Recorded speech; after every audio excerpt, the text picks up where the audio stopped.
There's something deliciously irresistible about a scandal involving a duchess, a designer label, and a jar of honey.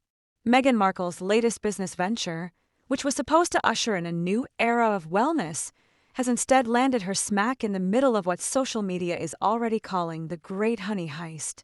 If you thought her infamous tea sourcing drama was just a one-off, buckle up, because this next chapter is dripping with irony.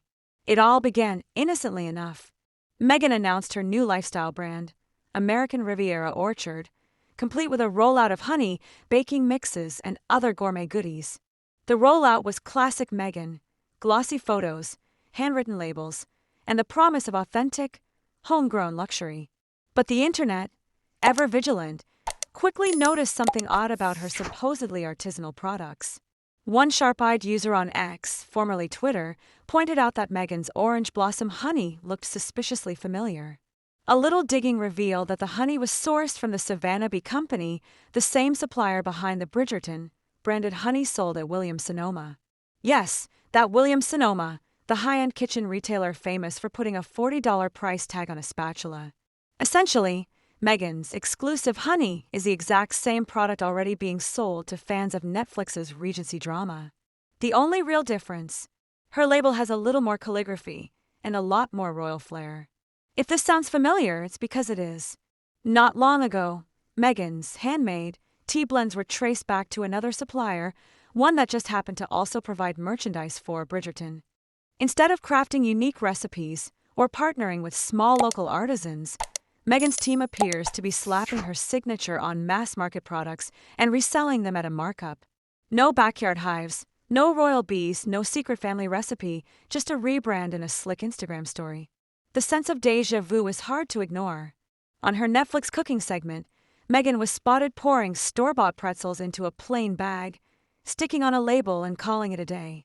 Now, history is repeating itself, only this time with honey and biscuits. The formula is simple: take something ordinary, add a touch of duchess, and hope the public doesn't notice. But the public has noticed, and the questions keep buzzing. Is Meghan's sold-out status a sign of overwhelming demand, or is it because she barely ordered any stock to begin with? Some speculate that the low inventory is more about cash flow issues than runaway success. Others see it as a savvy move to create artificial scarcity and drum up hype. Either way, it's clear this isn't the carefully curated, hands-on entrepreneurship Meghan wants us to believe. It's drop shipping with a crown emoji. The strategy isn't new for Meghan. Her previous lifestyle brand, Iararo, played the same game. Curate, outsource, repackage, and cross your fingers for a glowing press write-up. The difference this time is the scale and the scrutiny. When you market yourself as a down-to-earth duchess who loves to garden and bake, people expect a little more than a relabeled jar from the local gourmet shop. Meanwhile, Netflix, which once touted Meghan's star power, seems to be distancing itself from her new enterprise.